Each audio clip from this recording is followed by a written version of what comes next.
Doon nga pala mga ka-DIY, mga gustong mag-setup ng small solar setup, doon sa mga low budget na gustong mag-setup o magkaroon ng small solar setup para magamit sa mga emergency kagaya ng brownout.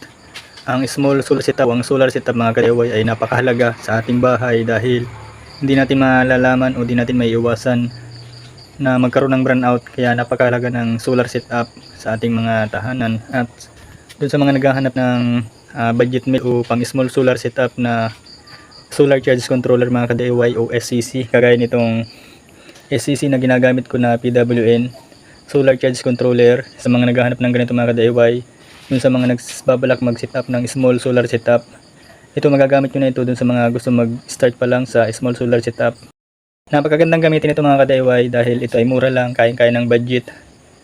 At sa mga naghahanap ng ganitong SCC o solar charge controller mga ka-DIY, ilalagay ko na lang yung link dito dyan sa aking yellow basket. At ano pang hinihintay nyo, wag na kayo magtagal, check out nyo yan mga ka-DIY. Ito nga pala ginagamit ko dito sa aking isang setup kasi dalawa ang aking SCC. Meron tayo nitong MPPT saka itong PWM. Ito ginagamit isang battery, magkahiwalay siya. Ito hiwalay din. Ito yung kauna-unahan kong ginamit sa aking solar setup. Yan, hanggang ngayon gumagana pa rin siya. Nasa 1 year ko na itong ginagamit. Okay pa rin siya, maganda pa rin yung quality niya, nag-harvest pa din.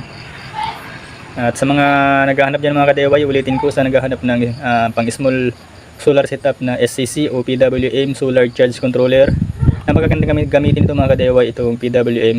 Ilalagay ko na lang yung link niya sa aking yellow basket. At ano pang hinihintay niyo, wag na kayo magtagal, check out nyo na yan.